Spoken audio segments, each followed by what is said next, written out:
Combati o bom combate, completei a carreira e eu guardei a fé. Então, isso é uma biografia de um vencedor. A biografia ela pode ser escrita quando você estiver em vida. Já vimos também biografias que são escritas depois que a pessoa morre, e ali vão deixar aquilo que a pessoa fez durante esse tempo onde ela viveu, aquilo que ela praticou. Então biografia é a história pessoal de uma pessoa, né? Então mesmo que ninguém escreva algo sobre a sua vida, ou mesmo alguém escrevendo algo sobre a sua morte, eu quero dizer, a biografia também pode ser verbal. Alguém vai falar daquilo que você edificou depois que você se for. Quantos estão me entendendo? Diga amém. Então pode não ser escrito, mas o que as pessoas vão falar de você? Qual é a biografia que você tem construído como um cristão vencedor? Sabe? É tão importante isso. Eu estou tão feliz de estar aqui e rever, né, os amigos antigos, os irmãos antigos. E eu fico pensando, um dia alguém investiu na minha vida. Espiritual, ministerial, né, quero permitir dentro desse contexto, né? O pastor Rogério, ele nunca vai deixar de ser meu pai espiritual. E uma coisa interessante é o seguinte, tudo que ele aplicou na minha vida, ele deixou uma biografia dentro de mim para me falar a respeito dele. Então, esse é o legado de se fazer discípulos. Não há nada mais precioso do que você encontrar com alguém na rua e a pessoa disser o seguinte: olha, você fez diferença na minha vida. E aonde essa pessoa passar, mesmo que... eu estava até falando isso antes de ontem, eu encontrei com uma pessoa que não ficou no nosso meio, mas ele recebeu uma semente. Eu apliquei da minha vida, doando aquilo que o Senhor me deu para ele. E ele disse, outro dia eu estava passando na rua, ele me parou e falou: pastor Eduardo, eu nunca mais vou esquecer do Senhor. Isso é tão precioso, irmãos, que depois que você morrer, alguém vai falar alguma coisa a seu respeito. Sabe? E isso é uma satisfação pessoal de cada um. O vencedor é aquele que deixa uma história, um legado. E quando nós vemos esse texto que Timóteo, se quiser aumentar mais, Léo, diz, ele já um homem velho, idoso, né? No final da vida, depois de décadas, depois da sua conversão lá em Damasco,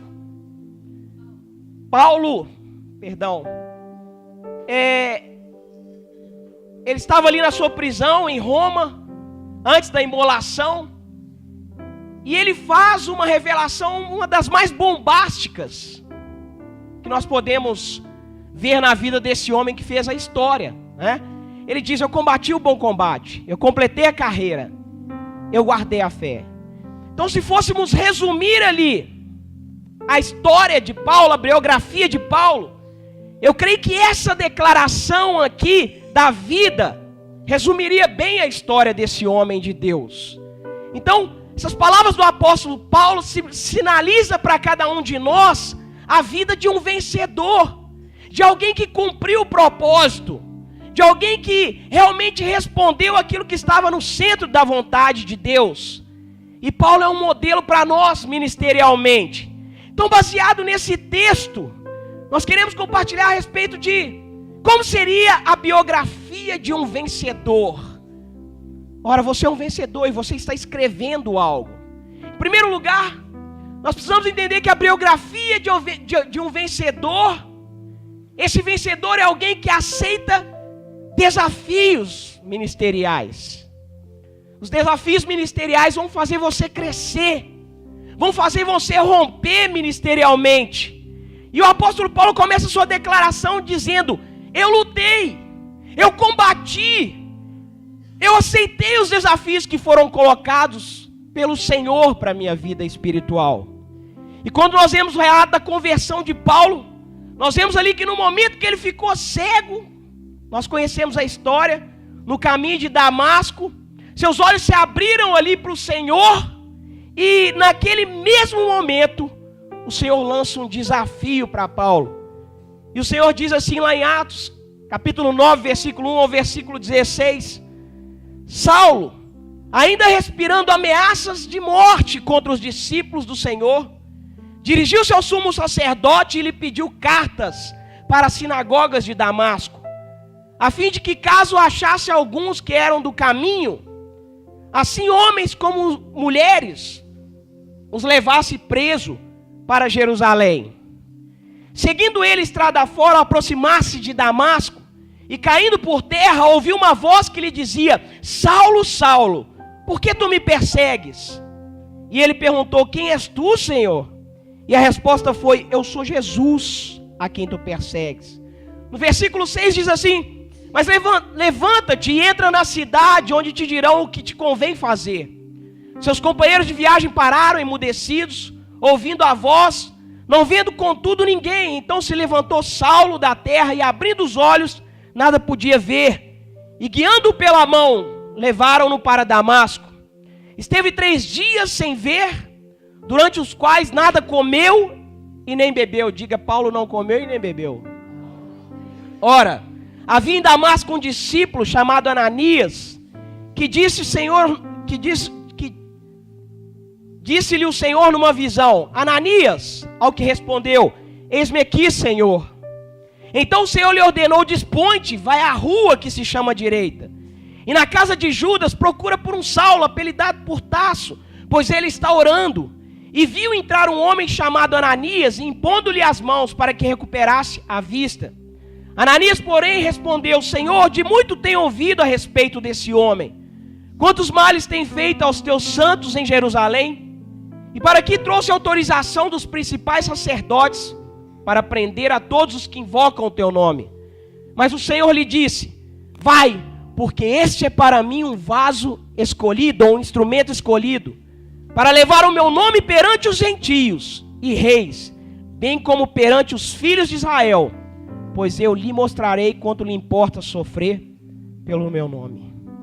Então tão logo o apóstolo Paulo, ele recebe esse chamado, ele recebe o desafio, a missão perigosa ali, por parte de Deus, na qual estava claro que ele sofreria muito. Ele sofreria muito para cumprir o que Deus lhe chamou para fazer. E por causa dessa missão, Paulo foi preso, foi açoitado, Paulo foi escarnecido, Paulo foi apedrejado, mas tudo isso porque ele sabia que ele estava escrevendo uma história que ficaria para a eternidade. Nessa parte aqui da Bíblia, em 2 Coríntios 11, versículo 23 ao 27, Paulo descreve isso. Ele fala: ainda mais em trabalhos, diga em trabalhos, muito mais em prisões, em açoites, sem medidas, em perigo de morte muitas vezes. 5 vezes recebi dos judeus uma quarentena de açoites menos uma. Fui 3 vezes fustigado com varas, uma vez apedrejado, em naufrágio 3 vezes.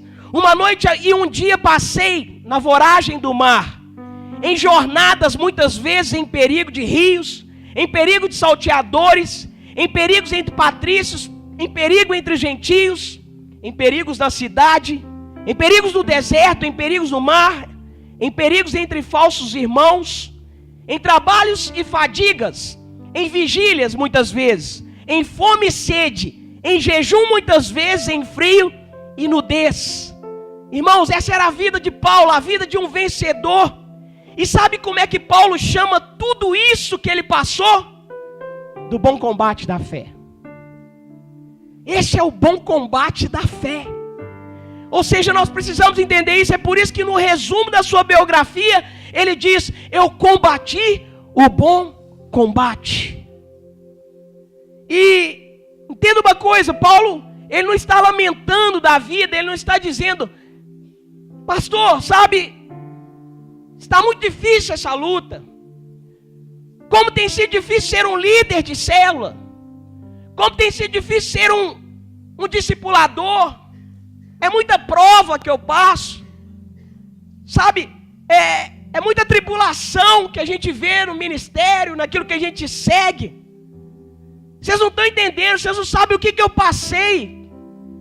Como alguém que fala com pena de si mesmo. Não! Paulo sabia o que ele estava fazendo. Ele tinha sede pela palavra. E ele dizia, se eu fui chamado para cumprir o propósito, eu vou combater o bom combate. Eu vou combater o bom combate. Então, ele não está falando com atitude de um derrotado, que muitas vezes recebe o desafio, mas não aceita.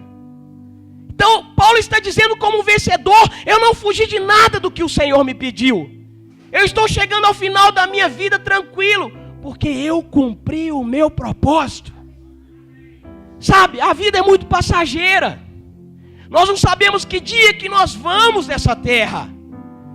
Mas não há nada melhor do que falar como um apóstolo. Eu cumpri o propósito. Queridos, essa é a história de homens de Deus na palavra. Todos os homens de Deus na Bíblia, que receberam um chamado, eles disseram imediatamente, Senhor, eis-me aqui, envia-me a mim.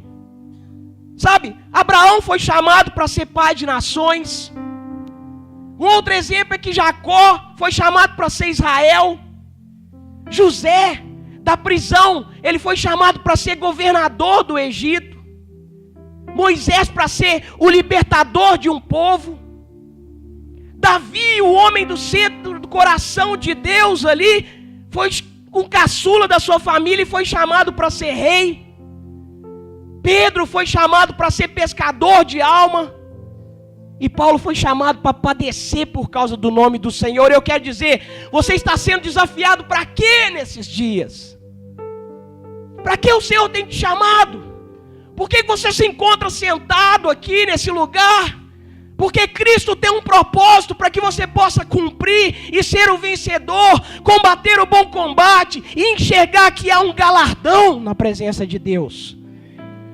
Então nós precisamos ter isso no coração. Nós só temos a história bíblica da forma como está escrito porque todos esses homens aceitaram o desafio de Deus para a sua vida. Sabe, nós estamos escrevendo uma história. Nós somos a igreja de Atos. Se você abrir a sua Bíblia, Atos, vai até o capítulo 28, eu quero te dizer, Deus deixou o capítulo 29 para que nós escrevêssemos a continuidade de Atos dos Apóstolos. Nós precisamos ter fé. Então, quem é o vencedor? Diga assim, o vencedor é aquele que abraça os desafios. Diga, o vencedor é aquele que responde quando o Senhor o convoca. O vencedor é aquele que mesmo não se sentindo pronto, se coloca à disposição do Senhor para cumprir o chamado. Eclesiastes 9, versículo 10 diz assim: tudo quanto te tiver as mãos para fazer, faze-os conforme a tua força, porque no além, para onde tu vais, não há obra, não há projetos, nem conhecimento, e nem sabedoria alguma. Aproveita para fazer enquanto é vida. Aproveita para fazer a tua biografia enquanto você pode. Sabe por quê? Loucos, você não sabe o dia que você vai ser chamado para descer a sepultura, porque nesse dia é o ponto final da sua biografia. Sabe, você não pode chegar ao final da vida e pensar, eu poderia ter feito algo mais para Deus. Não sei quem assistiu já aquele vídeo de Schindler, né? Schindler foi aquele alemão que resgatou ali muitas crianças judias e livrou elas da morte. E a gente passa um vídeo no encontro ali que só restava um anel de ouro. E Schindler fala assim: isso aqui poderia ter sido mais uma vida. Poderia ter sido mais uma vida. E eu falhei. Sabe, o desejo do coração daquele homem era fazer mais. Mas não podia. Já não havia mais tempo. Então, Nós estamos escrevendo uma história com Deus. E o seu desafio é escrever com a sua vida essa história. Quantos estão dispostos verdadeiramente a fazer isso? Dê um glória a Deus aqui nessa tarde. Deus registra o nosso amém. Sabe, nós precisamos fazer isso com convicção. Nossa vida vai passar, mas nós vamos deixar um legado para a nossa geração. Os meus filhos serão os meus discípulos. Eu quero ver o Davi, o Daniel, a Camila, no final da minha vida ou depois da minha morte, dizer: eu estou fazendo o que meu pai deixou como herança. Isso é o que há de mais precioso. Então, quando Deus nos desafiar para algo, que nossa resposta possa ser só uma: sim, Senhor, eis-me aqui, envia-me a mim, leve-me aonde o Senhor deseja. Porque se você só fizer o que sabe, você nunca saberá qual de fato é o seu potencial. E foi dito aqui, o Senhor não nos deu espírito de covardia, o Senhor nos deu espírito de intrepidez, de autoridade, de ousadia. E esse mesmo espírito está para todos que estão aqui nesse lugar. Nós precisamos usar isso que vem do Senhor. Então Deus tem desafios novos para a sua vida. Quantos creem nisso? Diga amém. Então, se você crê nisso, entenda uma coisa. Hoje a Igreja Videira de Patinga e as demais igrejas que estão aqui representadas têm números.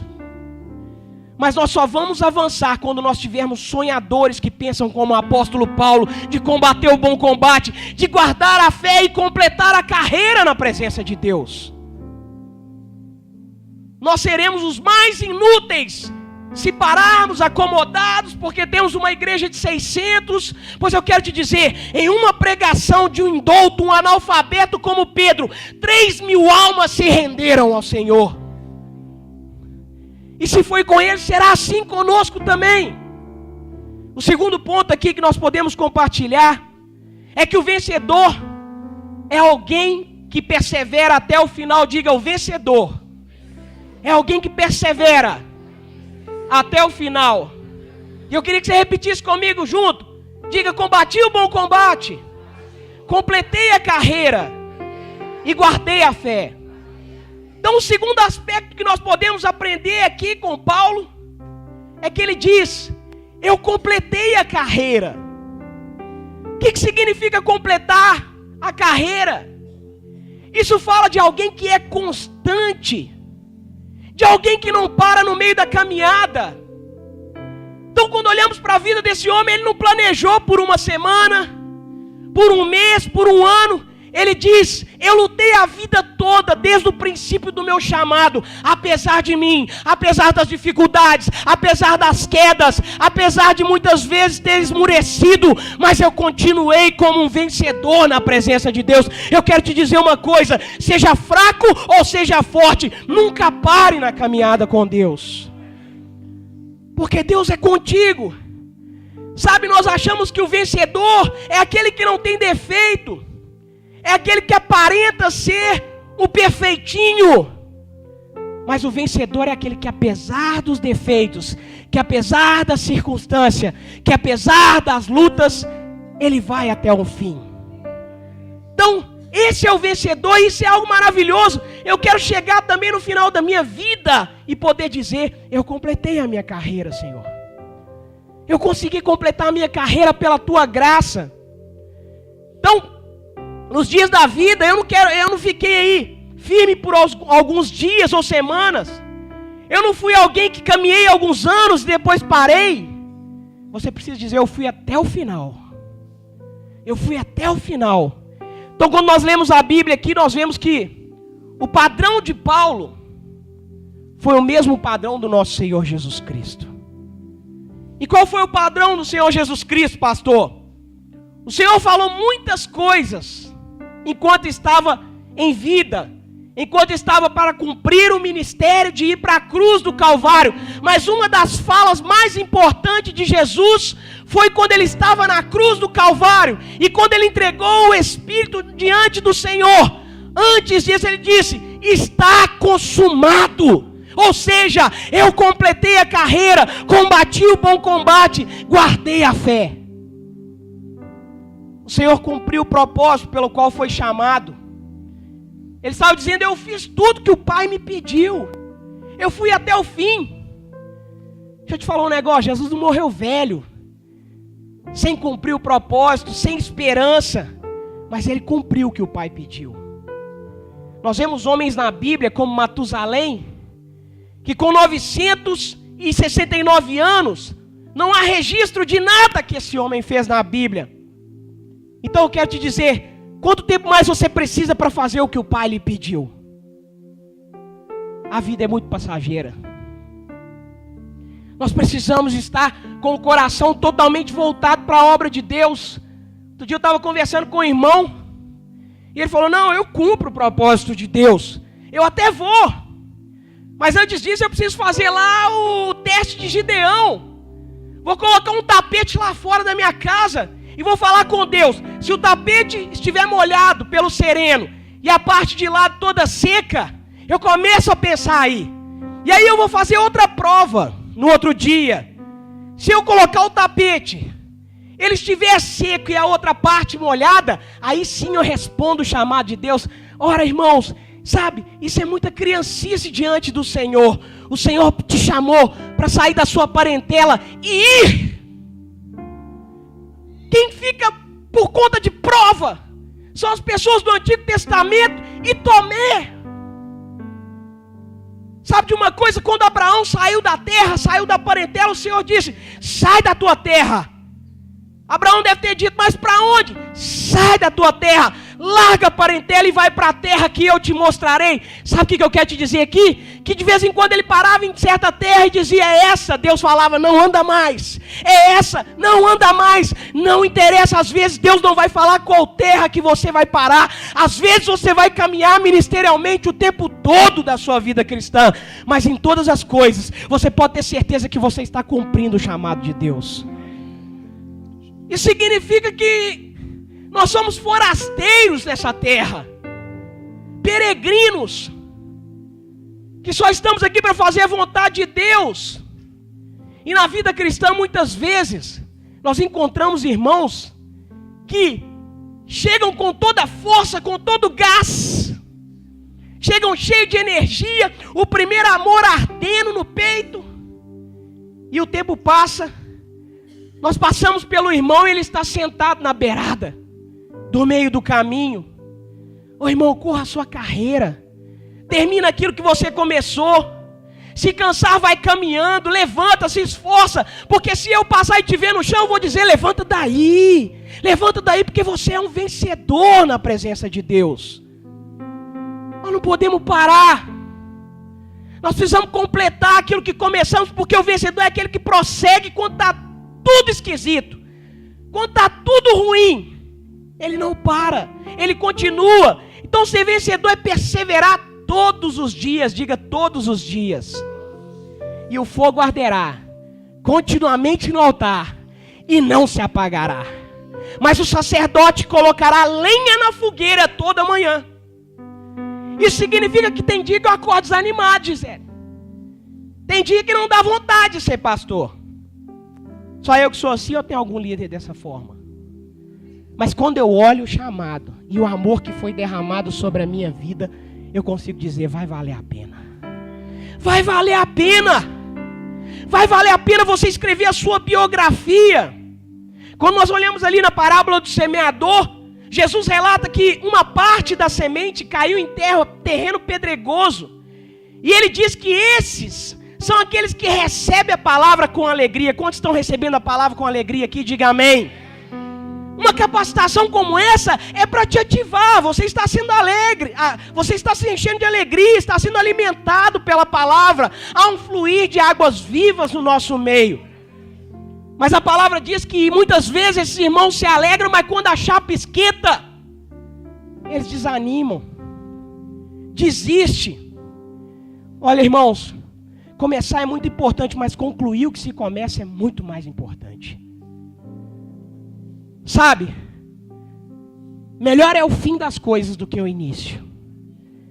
Você pode estar até bambo espiritualmente agora, mas faça como Jacó, que começou como Jacó, mas se tornou Israel na presença de Deus. melhor é o fim das coisas. Então, se você quer escrever através da sua vida a biografia de um vencedor, não pare, não pare. Continue andando, não desista no meio do caminho, persevera mesmo quando outros estão parados no meio do caminho. Sabe por quê? Porque você foi chamado para combater o bom combate da fé. Essa é a palavra do Evangelho, a palavra que Paulo pregou. Então nós estamos numa estrada e lá na frente eu quero encontrar com os irmãos. No dia que nós recebemos o galardão, eu quero olhar para o rosto de todos vocês, olhar um para o outro e vocês olharem para mim e dizer: pastor, valeu a pena concluir a obra. E Paulo dizia: eu sei que eu estou morrendo, mas há uma porta aberta para mim e eu hei de estar junto com o Rei dos Reis para receber o meu galardão. Significa que você tem que ter um alvo interesseiro. Diga: eu preciso ter um alvo interesseiro na presença de Deus. Há um galardão te esperando. Você precisa ter interesse para buscar isso que foi reservado para você. E o outro ponto aqui que nós podemos compartilhar é que a biografia de um vencedor, ela é escrita com alguém que preserva uma fé ativa. Como é que está a sua fé hoje? Sua fé está ativa? Sua chama é a mesma do início? Então, vamos todos repetir comigo: combati o bom combate, completei a carreira, guardei a fé. Significa que Paulo guardou a fé em Cristo que ele recebeu. E o que significa isso? Primeiro ele diz: eu lutei, eu perseverei. Depois ele diz: eu não lutei apenas por um tempo, eu completei a carreira, eu fui até o fim, eu perseverei, eu não desisti antes de terminar o que o Senhor me pediu. Mas no final ele diz: eu guardei a minha fé ativa até o final. Nós precisamos ter a fé ativa diante de Deus. Você já viu isso? Tem irmão que luta, abraça os desafios e no meio do caminho ele perde a fé, perde a paixão pelo Senhor, por aquilo pelo qual foi chamado. E é aquela pessoa que muitas vezes ele não saiu, não largou o ministério. Ele está até ali, mas quando você olha para os olhos dela, está opaco, não tem vida. Chega muitas vezes de cabeça baixa, acabado, destruído. Sabe o que é isso? A fé não está ativa diante de Deus. E nós precisamos manter essa fé ativa. Aparentemente, ela não desistiu, mas ela se tornou cética. Não acredita mais nas promessas de Deus. Quantos têm promessas aqui? Diga amém. Se Deus não é homem para que minta e nem filho do homem para que se arrependa, as suas promessas vão se cumprir. Elas vão se cumprir. Um dia Deus me falou: você vai ministrar para uma multidão. E eu, cheio de justiça própria, Lu, eu achava que eu ia ser o bambambam da história. E através de mim ia chegar milhares de pessoas ali. E eu sonhava com aquilo, bem antes de vir para a videira. Hoje eu vejo que as promessas de Deus se cumprem sobre a minha vida. Porque quando se fala em pregar para uma multidão, é aquilo que Deus está fazendo dentro do nosso ministério. Quando nós pregamos aqui nesse lugar, ou ministramos aqui, não só aqui, mas milhares de lugares como esse estão recebendo também a palavra de Deus. Então muitas vezes é inalcançável aos nossos olhos a promessa de Deus, mas que se Ele prometeu que você vai ser pai de multidões, você vai ser. Às vezes não vai ser nem somente por você, mas os seus filhos, as gerações que vão vir, eles vão dar continuidade ao trabalho que você deixou. Abraão olhou para o céu, contou as estrelas, não dava para contar. Começou a contar a areia do mar, não dava para contar. Deus disse para ele: assim será a sua descendência. Creio que na cabeça dele, rapidamente ia começar a ter muitos filhos. Mas Abraão não viu a promessa se cumprir, mas que a promessa se cumpriu na vida dele, porque nós somos filhos de Abraão. Então nós precisamos deixar uma biografia, um legado diante do Senhor. As pessoas muitas vezes estão no ministério, até acreditam um pouco, mas a fé vai se esvairindo. E se você ainda não está entendendo, eu vou explicar melhor isso. É possível continuar na obra de Deus e perder a fé viva no Senhor. Às vezes você está no ministério, você continua porque há uma pressão, alguém chega para você, o que semeia não é digno de olhar para trás, e você fica com aquela pressão, mas você vê que sua fé já não tem o mesmo valor que tinha no início da sua conversão. Mas é o próprio Jesus quem nos adverte, lá em Apocalipse 2, versículo 1 ao 7. Ele diz assim: ao anjo da igreja em Éfeso escreve: essas coisas diz aquele que conserva na mão direita as 7 estrelas, e que anda no meio dos 7 candeeiros de ouro. Conheço as tuas obras, conheço o teu labor, como também a tua perseverança, e que não pode suportar homens maus, que puseste à prova os que a si mesmos se declaram apóstolos e não são, e os achastes mentirosos. Tens perseverança e suportastes prova por causa do meu nome, e não te deixastes esmurecer. Mas eu tenho algo contra ti, diz o Senhor, que abandonaste o teu primeiro amor. Sabe, aparência não quer dizer nada. No versículo 5, o Senhor diz: lembra-te, pois, de onde caíste, arrepende-te, e volta à prática das primeiras obras. E se não vem a ti, moverei do seu lugar o teu candeeiro, caso não te arrependas. Tens, contudo, a teu favor que odeia as obras dos nicolaítas, as quais eu também odeio. Quem tem ouvidos, ouça o que o Espírito diz às igrejas. Ao vencedor, diga ao vencedor, dar-lhe-ei que se alimente da árvore da vida que se encontra no paraíso de Deus. Quantos querem isso? Diga amém. Todos nós almejamos isso. Isso é algo muito intrigante que aconteceu com essa igreja. Quando nós olhamos aqui, a igreja de Éfeso era uma igreja que eles não só trabalhavam, mas eles trabalhavam além, eles laboravam. Ou seja, trabalhava duro. Se fosse uma igreja que nós olhássemos externamente, era uma igreja produtiva, onde as coisas estavam acontecendo. Era uma igreja que perseverava. Era uma igreja que não desistiu. Era uma igreja que lutava contra os falsos apóstolos. Era uma igreja ali que suportava provas por causa do nome do Senhor.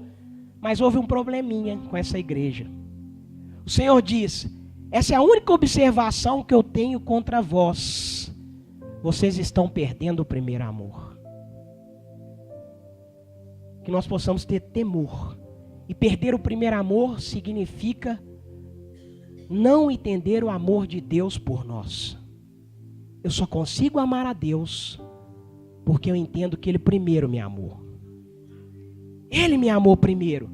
Então perder o primeiro amor é deixar a presença de Deus mover sobre a sua vida. Tenho, porém, contra ti que abandonaste o teu primeiro amor. Então alguma coisa aconteceu. A igreja não vigiou de forma que deveria vigiar. Ela esqueceu o primeiro amor quando deixou de lado aquele que a amou primeiro. Então, meu irmão, você lembra do que Jesus fez por você no início da sua conversão? Quantos lembram disso? Diga amém. Aquela chama. Era Jesus o dia inteiro. Queria ler a Bíblia de tudo quanto é forma. Queria estar em todos os lugares onde se falasse de Jesus. Pois se você não sente mais isso, você tem abandonado o primeiro amor. Isso é muito sério. Então precisamos guardar uma fé viva diante do Senhor. Uma fé ativa. Diga para o seu irmão: não deixe que sua fé se esfrie. A vida com Cristo há de ser sempre uma vida de novidades. Eu costumo falar com a minha esposa: não há monotonia na nossa vida. Todo dia é alguma coisa diferente para acontecer. Todo dia é uma expectativa nova diante de Deus. E eu acho maravilhoso isso.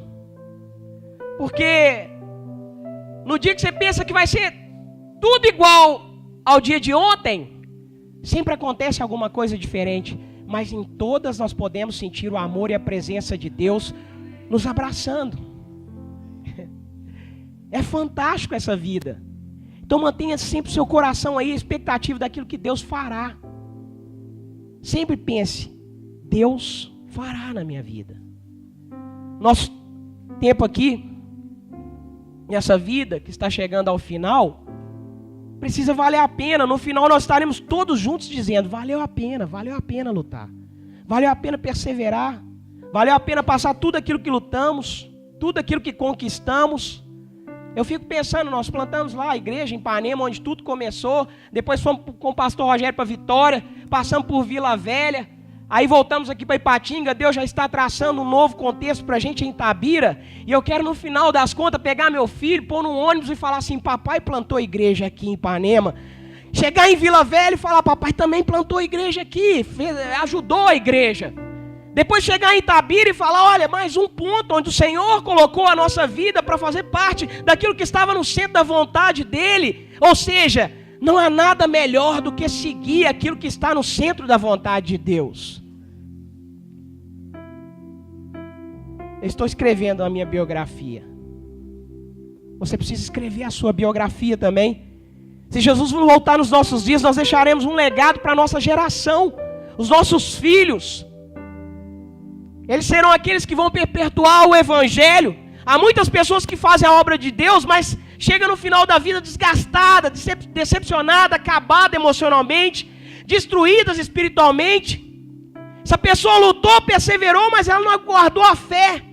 E elas acham que a obra de Deus é desse jeito. Você chega acabado, destruído. Não. O Senhor disse, o meu fardo é leve. Às vezes você achou um fardo igual do Peregrino. Quem já assistiu o Peregrino? E aí você está andando com aquele fardo, né? Mas muitas vezes é porque nós queremos ficar com um pé no mundo e outro aqui, né? Aí vira um fardo. Mas se você realmente se deleita no favor, na obra de Deus, eu quero te dizer, a obra do Senhor é leve. Nós somos aí como a sarça. Você é como a sarça ardente que Moisés viu. Sou ruim, um espinheiro só, cheio de defeito, que não merece ser usado. Na verdade, eu possuo tanto espinho que deveria ser consumido. Mas Deus nos ama tanto, irmãos, que nós não somos consumidos. O fogo arde na sarça, mas ela não se consome. Mas o fogo é aquilo que nos sustenta na obra de Deus. Nós somos sustentados pelo fogo do Senhor. E há muitas pessoas que hoje estão ministerialmente paradas, enterraram aí os seus talentos. Nós precisamos ativar esses talentos novamente. A igreja só vai ter uma verdadeira revolução quando os de um talento forem o quê? Levantados. Aqueles que estão enterrando o talento. Ah, pastor, eu já fiz de tudo na igreja, já trabalhei muito na obra de Deus. E o que eu ganhei com isso? Eu já ajudei a muita gente, só me dei mal. Quem diz que sempre você vai se dar bem na obra de Deus? Conta-se uma história de que um casal de missionários americanos, eles foram trabalhar na África. E ali eles ficaram 40 anos servindo ao Senhor. Lutaram, ajudaram muita gente, ganharam muitas vidas, batizaram milhares de pessoas. E ali, depois de tantos anos servindo ao Senhor, a obra de Deus, eles se aposentaram.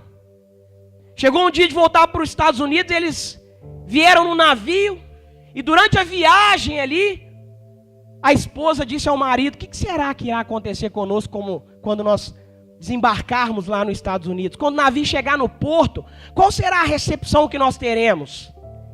E aí o navio atracou, ouve-se uma voz ali, atenção passageiros, ninguém deve desembarcar, porque há uma recepção especial para algum dos nossos passageiros, e eles deverão ser os primeiros aí a descerem do navio, quando forem chamados. Quando o navio aportou então, eles viram a rampa descer ali, em seguida viu um tapete vermelho sendo estendido, uma banda tocando. Ela olhou para o marido dela e falou, uau! Dentro do navio eles pensaram, valeu todos esses anos na África, para hoje nós sermos o quê? Recebido com honra aqui no nosso país. E aí quando tudo estava pronto, eles olharam para fora do navio, viram faixas levantando, e dizendo assim: seja bem-vindo, a América espera por vocês. E eles pensaram: que emoção, nós seremos recepcionados dessa forma. Mas aí de repente o comandante do navio pediu que todos abrissem caminhos, para que passasse no meio deles ali um famoso caçador de elefante que trazia muitos marfins dentro da sacola. E as pessoas começaram a gritar o nome daquele homem, e decepcionado, a esposa do missionário olhou para ele e disse assim: tantos anos servindo ao Senhor, tantos anos nos dedicando a Deus e ninguém para nos receber, e quem recebe a vitória é esse caçador. Como que você se sente depois de 40 anos voltar para casa e não ter nenhuma recepção? E aí o marido dela, idoso, olhou para ela, fitou os olhos e disse: querida, nós ainda não chegamos em casa. Quando a gente chegar lá, a nossa feita será muito maior do que desse caçador de marfim. Meu irmão, a palavra de Deus para você nessa noite é que você ainda não chegou em casa. Jesus falou que aqueles que servirem nessa terra, naquele dia serão servidos por Ele. Então continue trabalhando, continue servindo, continue fazendo a obra de Deus. Guarde uma fé viva que no final da sua vida tudo vai valer a pena. Tudo vai valer a pena. Em 2 Timóteo, capítulo 4, do versículo 7 a 8, diz: combati o bom combate, completei a carreira, eu guardei a fé. Versículo 8 diz assim: já agora a coroa da justiça me está guardada, a qual o Senhor, reto juiz, me dará naquele dia, e não somente a mim, mas também a todos quanto amam o Senhor. Há uma recompensa para nós quando nós estamos fazendo a obra de Deus. E para que nós possamos concluir, você e eu, nós estamos escrevendo uma biografia de vencedor. Você precisa continuar sempre caminhando na presença de Deus. Por quê? Porque Deus tem nos levantado como homens e mulheres que combatem o bom combate, que completam a carreira, que guardam a fé. Quantos querem fazer como Paulo aqui nessa noite? Eu queria que você ficasse de pé no seu lugar.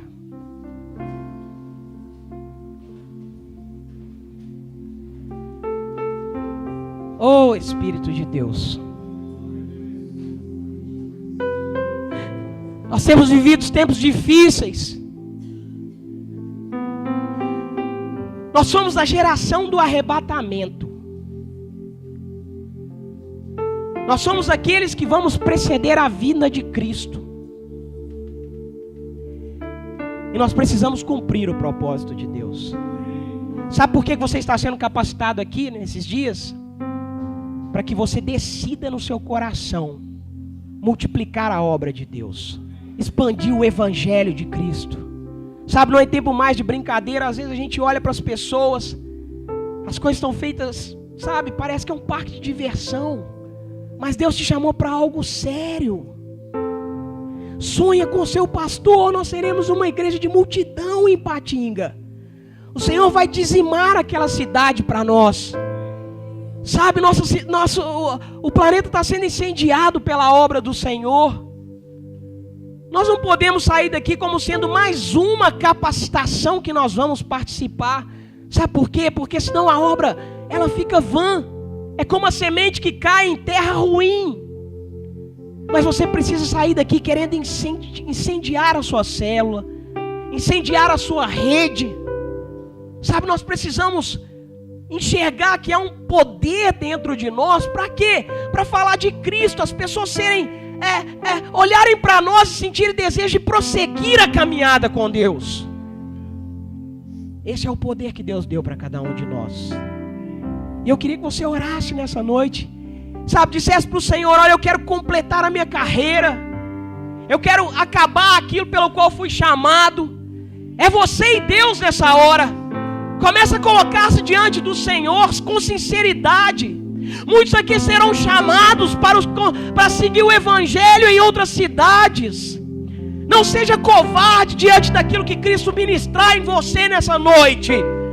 Oh, Espírito de Deus, é tempo de termos intrepidez e ousadia de respondermos o chamado do Senhor, sair da acomodação, de realmente avançarmos, de irmos para outras cidades, de irmos para nossa vizinhança, incendiar. Começa a se colocar diante de Deus nessa hora. Diga: Senhor, eis-me aqui, envia-me a mim. Ninguém te obriga a fazer isso. Um dos grandes privilégios do Evangelho é o livre-arbítrio. Então não faça isso porque estamos no meio de um povo. Faça isso porque você ama a obra de Deus. Nós não queremos títulos, nós não queremos posição, mas nós queremos amar o Evangelho de Cristo. Queremos incendiar, queremos ser como aqueles que receberam de Cristo pessoalmente, como os apóstolos. Pessoas que decidem morrer, largar suas profissões, deixar aquilo que é dinheiro de lado. Não é isso que é o Evangelho. Evangelho é amor pela obra de Deus, pelos aqueles que estão perdidos. Nós precisamos ter paixão pela obra. Acordar pensando em Deus, acordar pensando no reino e dormir pensando na palavra do Senhor. Ó Espírito de Deus, essa noite nós queremos ser como o apóstolo Paulo. Apesar de nós, eu sei que o Senhor é capaz de completar a boa obra na nossa vida. Não olhe para as suas limitações, apenas se entregue diante de Deus e diga: Senhor, eis-me aqui, apesar de mim, como uma sarça ardente. A chama do Senhor vai te envolver e você vai completar a carreira, combater o bom combate e guardar a fé no Senhor.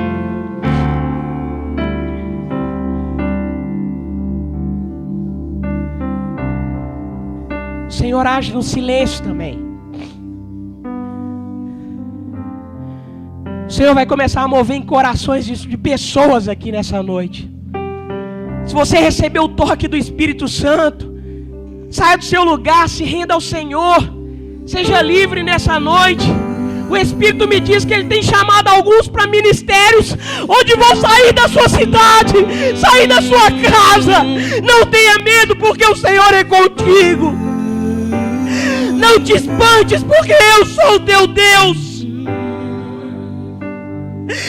Deus manda te dizer que nada há de te faltar.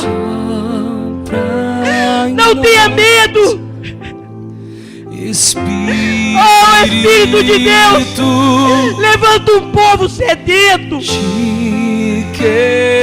povo que te ama. Se renda ao Senhor essa noite, meu irmão. Coloque-se na presença de Deus. Aquele que te chamou, Ele é fiel e justo para concluir o chamado.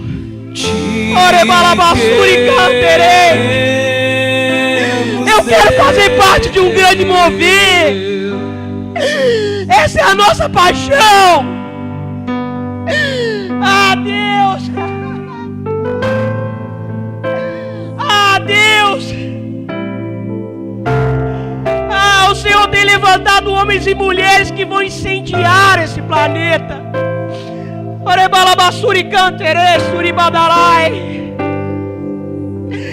Se você tem sentido isso, saia do seu lugar. Diga: Senhor, eis-me aqui. Eis-me aqui. Envia-me a mim. Se renda na presença de Deus. Se ajoelhe. Faça o que você quiser, mas responda ao seu chamado. Responda ao propósito do Senhor nessa noite. Teu reino vem, nossa fé está no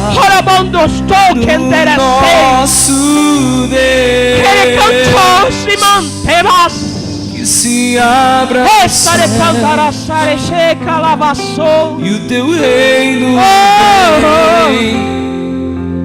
Nossa fé está no nosso Deus. Que se abra os céus e o teu reino vem. Nossa fé está no nosso Deus. Que os céus fechados se abram, teu reino venha mover A nossa fé e esperança estão em Deus, grande Deus. Que os céus fechados se abram, teu reino venha mover. A nossa fé e esperança estão em Deus, grande Deus.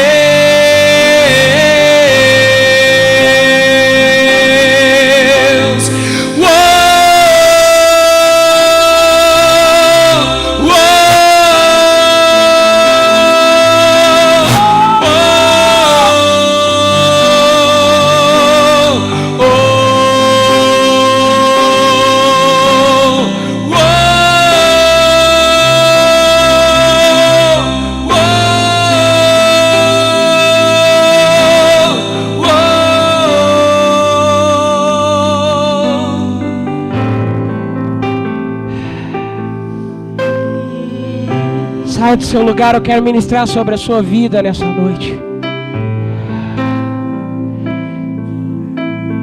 Ao mover do Espírito no nosso meio, o vento sopra onde quer. Bem-vindo aqui. Nós não perguntamos nem de onde vem, nem para onde vai. Coração, assim é todo aquele que é movido pelo Espírito.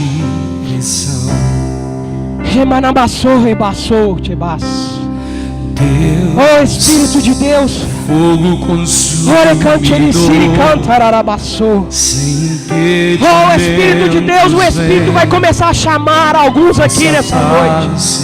Senhor, há poder, autoridade, ousadia, profecia liberada sobre a sua boca. Espírito, te queremos, Deus. Sopra em nós, Espírito,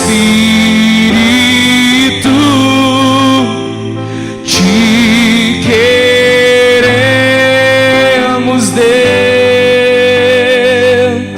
Estou de pé. Queria convidar os pastores que estão aqui para nos ajudar a ministrar uma unção do chamado de Deus. Sua glória está aqui. Os líderes de treinamento. Libera-me. Xerebalabalabasou.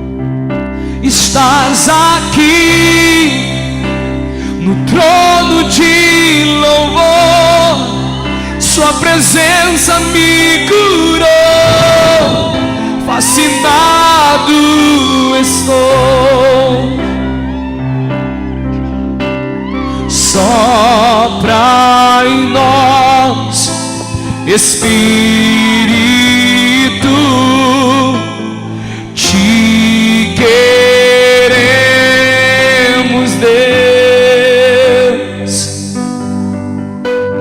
Sopra em nós, Espírito, te queremos, Deus. Que se abram os céus, o teu reino vem. Nossa fé está no nosso Deus. Que se abram os céus e o teu reino vem neste lugar. Nossa fé está no nosso Deus. Que os céus fechados se abram, teu reino venha mover.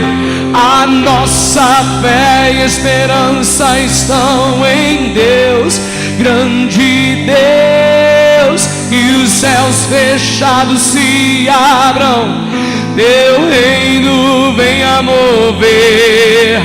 A nossa fé e esperança estão em Deus, grande Deus.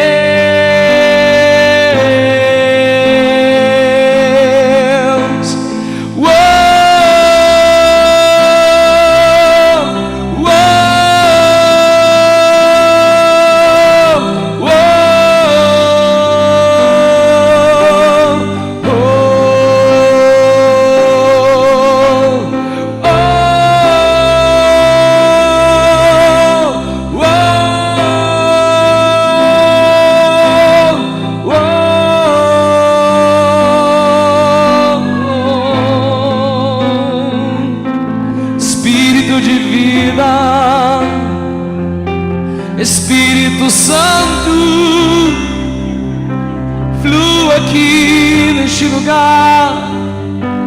Espírito Santo, Espírito Santo, vento que vem dos quatro cantos, sopra neste lugar.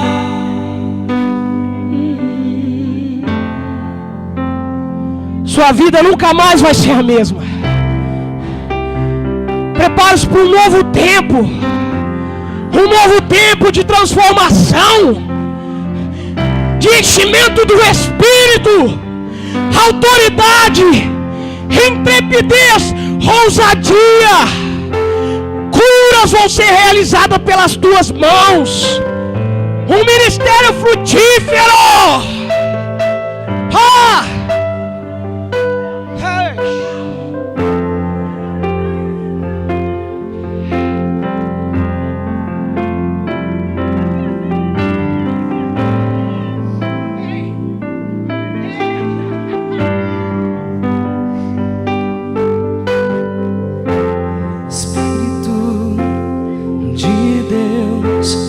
Vem sobre nós, te desejamos.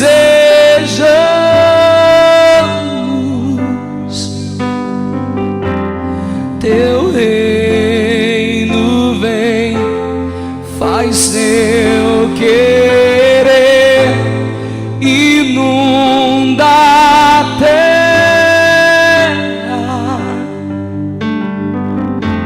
Espírito de Deus, vem sobre nós, te desejamos. Aleluia.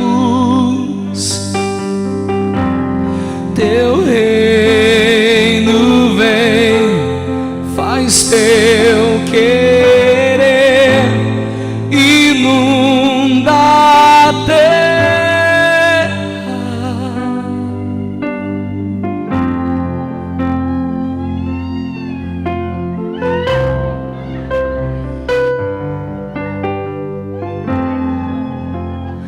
A atmosfera já mudou.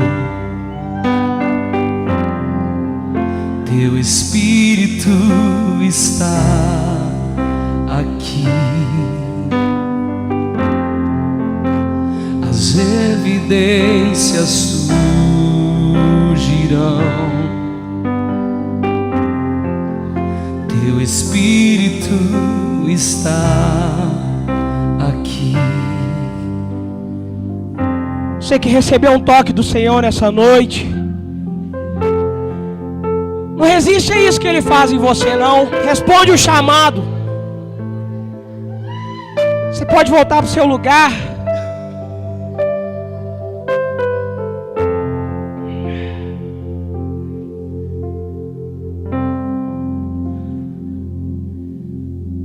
Você vai completar a carreira, meu irmão.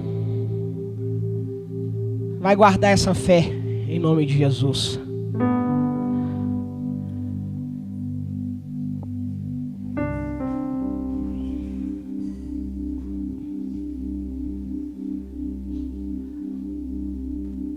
Pode se assentar onde você está. Aqueles que receberam podem se recompor.